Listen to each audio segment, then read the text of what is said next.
नमस्कार।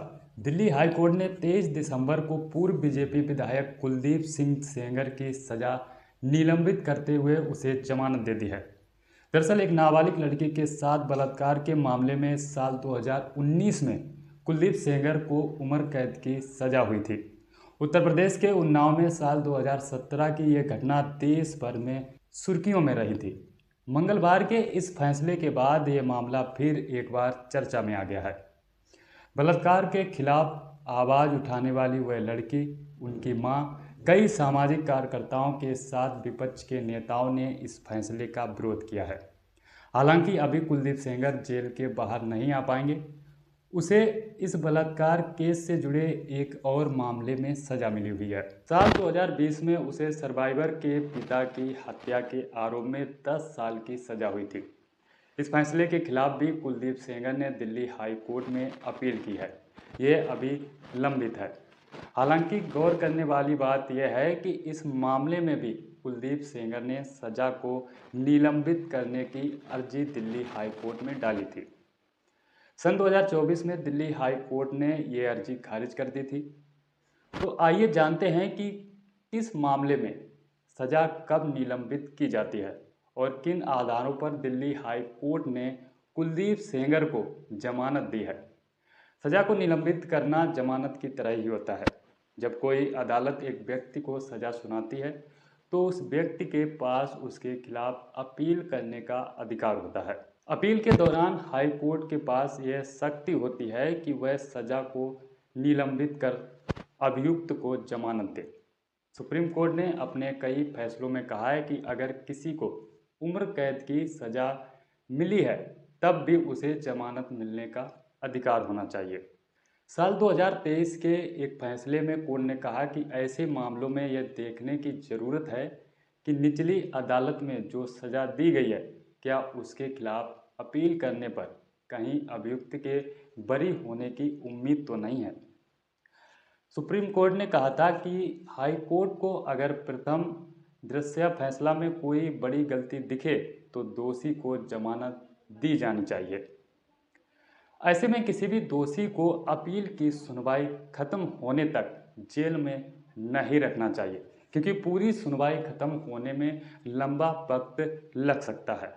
हालांकि कोर्ट ने यह भी कहा कि छोटी गलतियों के कारण सजा को निलंबित नहीं किया जाना चाहिए। इस मामले में दिसंबर 2019 में कुलदीप सेंगर को भारतीय दंड संहिता यानी आईपीसी के बलात्कार के मामले के प्रावधान और बच्चे बच्चियों के यौन शोषण से सुरक्षा के कानून पॉक्सो में एग्रेवेटेड पेनिट्रेटिव सेक्सुअल असाल्ट यानी गंभीर यौन हिंसा के प्रावधान के तहत उम्र कैद की सजा दी गई थी।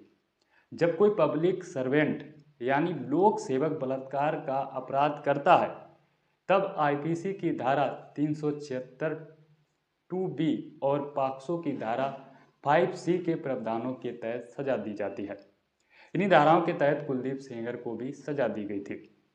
अगर कोई लोक सेवक बलात्कार के लिए दोषी पाया जाता है तो उसके लिए किसी आम नागरिक के दोषी पाए जाने के मुकाबले ज़्यादा गंभीर सजा निर्धारित की जाती है। साल 2017 में जब उन्नाव बलात्कार की घटना हुई तो आईपीसी और पॉक्सो के तहत किसी लोक सेवक को बलात्कार के लिए कम से कम 10 साल की सजा निर्धारित थी। इसे आजीवन कारावास तक बढ़ाया जा सकता था। इसकी तुलना में किसी आम नागरिक द्वारा बलात्कार किए जाने पर उसे कम से कम 7 साल की सजा निर्धारित थी। हालांकि अब सबकी जुबान पर एक ही सवाल है कि क्या बुराई की जीत हो जाएगी, क्योंकि जिस तरह से भाजपा सरकार में बलात्कारियों को जमानत दी जा रही है उससे यही लगता है कि बुराई की जीत और अच्छाई की हार हो जाएगी। रेप पीड़िता ने अमित शाह और पीएम मोदी जी से मिलने की कोशिश की थी, वो भी नाकाम रही।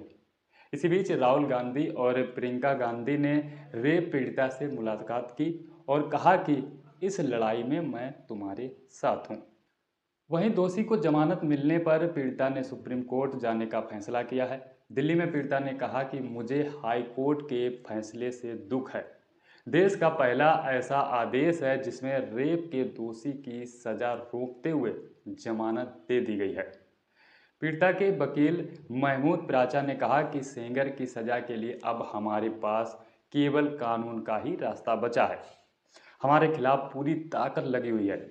इसी बीच कश्मीर की पूर्व सीएम महबूबा मुफ्ती ने कहा, उम्र कैद की सजा को सस्पेंड करना रेप पीड़िता के लिए डरावना मैसेज है। बीजेपी राज के मामलों में नरमी बरतना आम बात है। ऐसे फैसलों के खिलाफ विरोध करने को भी अपराध बना दिया गया है, जिसमें प्रदर्शनकारियों को बेरहमी से हटाया जाता है। हालांकि इन सब की बातें और इन सब के विचार बीजेपी के लिए सही भी साबित हो रहे हैं, क्योंकि बीजेपी की सरकार में जो बीजेपी के नेता होते हैं उन्हें जमानत दे दी जाती है, जबकि आतंकवादी और बलात्कारी की कोई भी जात या धर्म नहीं होता है, वह सिर्फ एक राष्ट्रद प्रवृत्ति का इंसान होता है। इसलिए सेंगर को फांसी की सजा अवश्य होनी चाहिए। इस घटना को लेकर आपकी क्या राय है, कमेंट करके जरूर बताइएगा।